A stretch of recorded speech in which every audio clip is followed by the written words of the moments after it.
महाराष्ट्राचा आराध्यदैवत छत्रपतींना वंदन करून, सरसेनापती बाळासाहेब ठाकरे यांना वंदन करून उद्धव बाळासाहेब ठाकरे शिवसेनेतर्फे मालवण शहर आयोजित नारी पौर्णिमेनिमित्त महिलांच्या नारळ लढवण्याच्या स्पर्धेचं आयोजन करण्यात येत आहे।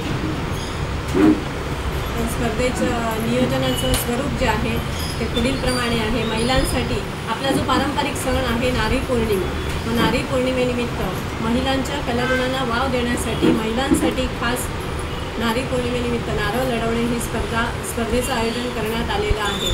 या स्पर्धेचं स्वरूप पुढीलप्रमाणे आहे।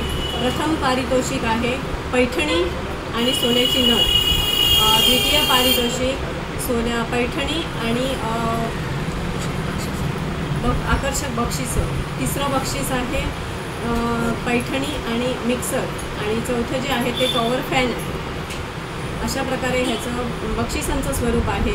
आणि या स्पर्धकांमधून लकी ड्रॉचं आयोजन करण्यात आलेलं आहे। त्यातूनच लकी ड्रॉला आकर्षक अशी 10 बक्षिसं ठेवण्यात आलेली आहेत। त्याचप्रमाणे महिलांप्रमाणेच मुलांनाही इथे संधी मिळावी म्हणून हा जो पारंपरिक सण आहे नारी पौर्णिमेचा, त्यानिमित्ताने आपल्या त्या सणाच्या आधारित अशा संकल्पनेतून की लहान मुलांच्या 14 वर्षाखालील वयोगटातील मुलांनी वेशभूषा स्पर्धेसाठी सहभागी व्हायचं आहे आणि प्रत्येक सहभागी स्पर्धकाला आकर्षक असं बक्षीस दिलं जाणार आहे।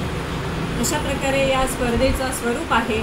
आणि ही जी स्पर्धा आहे ही आपण मालवण तालुक्यातील आपले जे पदाधिकारी आहेत, तालुका प्रमुख हरी खोबरेकर, शहर प्रमुख बाबी जोगी, महिला आघाडीच्या सर्व कार्यकर्ते आहेत, महिला तालुका प्रमुख दीपा शिंदे, महिला संघटक पूनम चव्हाण, शहर प्रमुख रश्मी परुळेकर या आणि युवती सेनेच्या जिल्हा अध्यक्ष मीनाक्षी शिंदे आणि इतर सर्व ज्या पदाधिकारी आहेत, या सर्व पदाधिकाऱ्यांनी मिळून महिला आघाडीतर्फे ही स्पर्धेचं आयोजन केलेलं आहे।